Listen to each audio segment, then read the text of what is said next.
by. 10 seconds.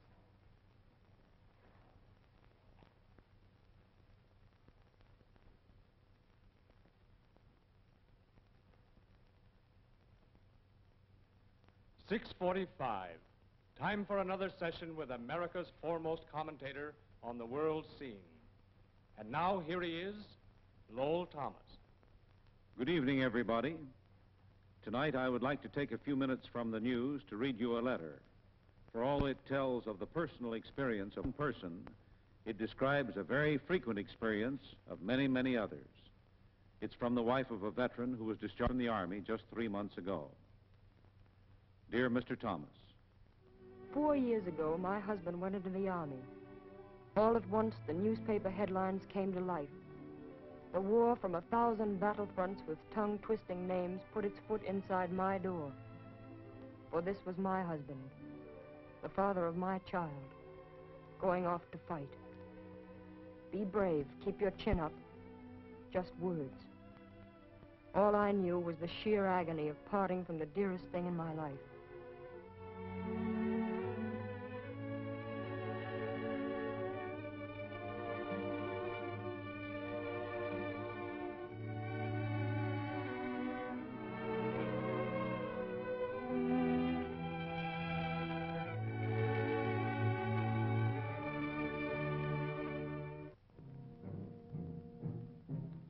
he went into the infantry a foot soldier like millions of others, marching home by way of the rest of the world.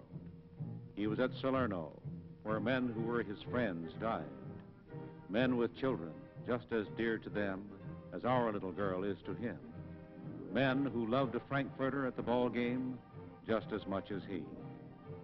Men whose mothers and wives prayed just as fervently as I. They died.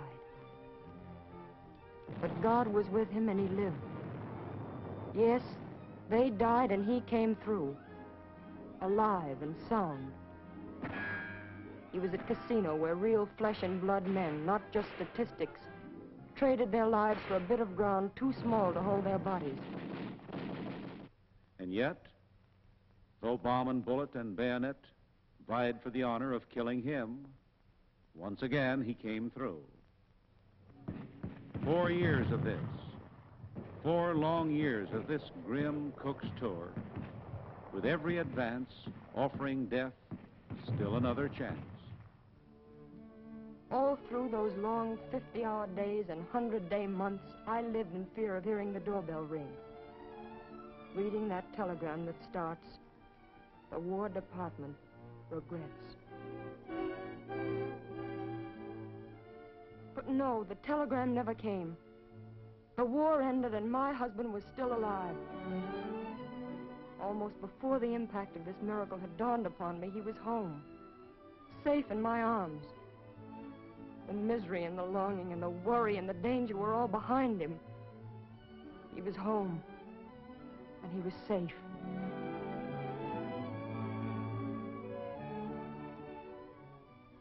There is nothing in this world that I wouldn't give or do, Mr. Thomas, if this letter could end here, a simple, heartwarming story of happiness regained. But life, unfortunately, is not always like the movies, and happy endings often turn out to be not endings at all, but beginnings of sorrow and misery. 3 months after my husband was discharged, life was beginning to return to normal. He had his old job back, with the promise of even better things to come. The baby, who had become a little girl during his absence, learned to love the man who was the photo on the piano come to life. And I felt as though I had begun to live again.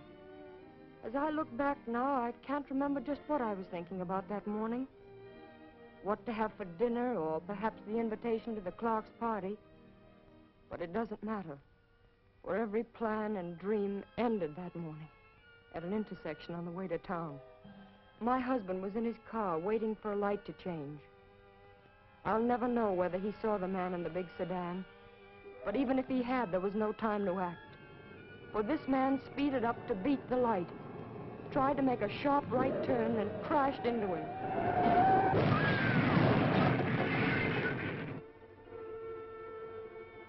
This man who killed my husband was trying to make a light. Trying to save 1 minute's worth of time. Imagine all the years of devotion and happiness together that we deserved and would have had. All sacrificed. And for what? If, during the war, he had died fighting on some foreign field, I might have found some consolation, knowing he had helped achieve something he believed in. But how can I feel, realizing that his life was traded for just 60 seconds of time?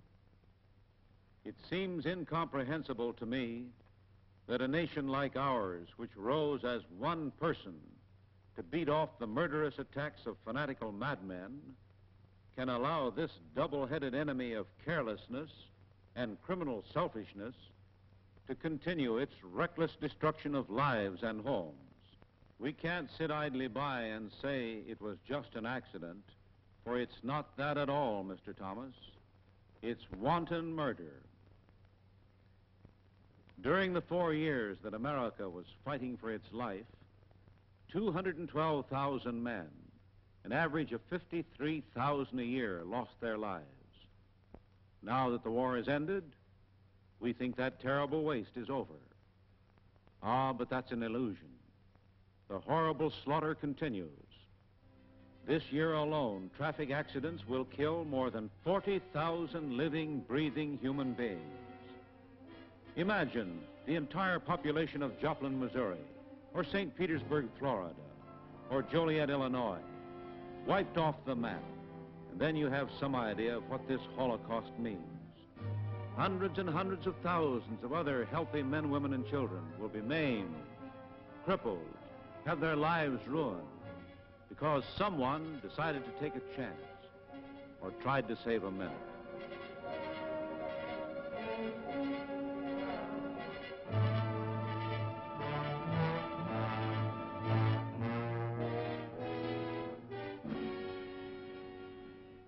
Accident statistics may seem small compared to the millions and billions that are lightly tossed around these days. But remember, these statistics mean lives lost, people who lived and loved and whose passing has left a void in the hearts of their dear ones. That empty place at the dining room table. The empty seat in the classroom. The vacant desk in the office. These things are just criminal waste, for by far the largest number of our traffic accidents that take such a heavy toll of our citizens are avoidable, completely avoidable, with just a little more care, a little more consideration for the other fellow, a little more common sense on the part of pedestrians as well as motorists, and we could keep thousands of people healthy and well. Let's fight this menace with every ounce of our strength. Let's keep our loved ones at the dining room table. Let's keep those smiling faces at their schoolroom desks. Let's allow our citizens to go on living useful, healthy lives.